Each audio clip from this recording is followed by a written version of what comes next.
Les trois sortes de rêves en islam. Les rêves ne sont pas un sujet secondaire en islam. Le prophète Muhammad a dit, dans un hadith authentique rapporté par Al-Bukhari et Muslim, le rêve véridique vient d'Allah et le cauchemar vient de Shaitan.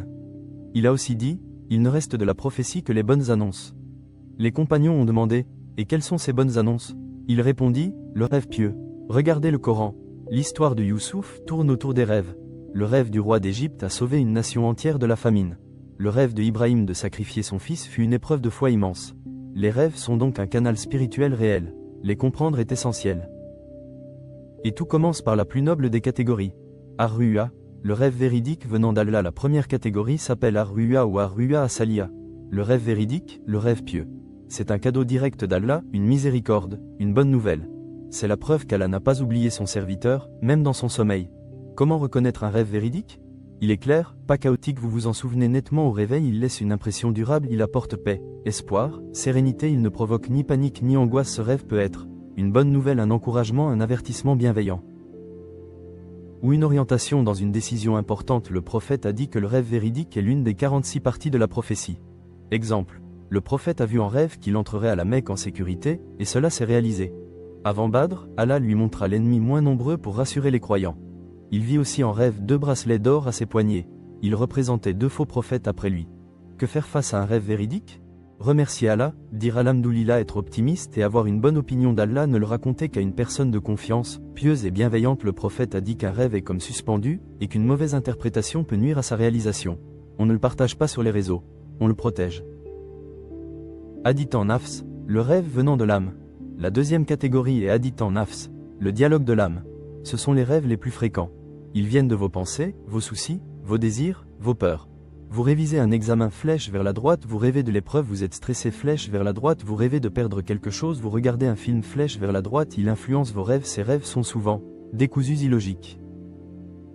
Mélangeant plusieurs situations, ils n'ont aucune signification spirituelle. C'est simplement votre cerveau qui trie les informations. L'islam a reconnu cette réalité psychologique il y a plus de 1400 ans. Comment réagir? On ignore. On ne cherche pas de message. On ne s'inquiète pas. Chercher une interprétation à ce type de rêve, c'est comme chercher un message dans un miroir. On ne fait que se regarder soi-même. Al-Hulm, le cauchemar venant de Shaitan. La troisième catégorie est Al-Hulm, le cauchemar. Le prophète a été très clair, il vient de Shaitan. Son but, vous attrister, vous effrayer, troubler votre foi. Ces rêves provoquent peur intense, panique, tristesse profonde, humiliation, angoisse persistante. Un homme raconta au prophète un cauchemar terrifiant. Il lui répondit, ne raconte pas aux gens comment le diable se joue de toi dans ton sommeil. Muslim, face à un cauchemar, retenez cette règle simple, refuge, rejet, rupture, prière, silence, cherchez refuge en Allah. Dites 3 fois, Aoudou billahi mina shaitanir rajim, crachotez légèrement 3 fois à gauche, changez de position pour dormir, priez 2 unités. Si l'angoisse persiste, ne racontez jamais ce cauchemar à personne, le prophète a garanti. Si vous faites cela, le cauchemar ne vous nuira pas. Le raconter, c'est lui donner de l'importance. Le garder pour soi, c'est vaincre Shaitan. L'interprétation et les mises en garde. L'interprétation des rêves est une science, pas un jeu. L'imam Malik a dit, on ne joue pas avec la prophétie. Celui qui interprète sans science parle au nom d'Allah sans autorisation.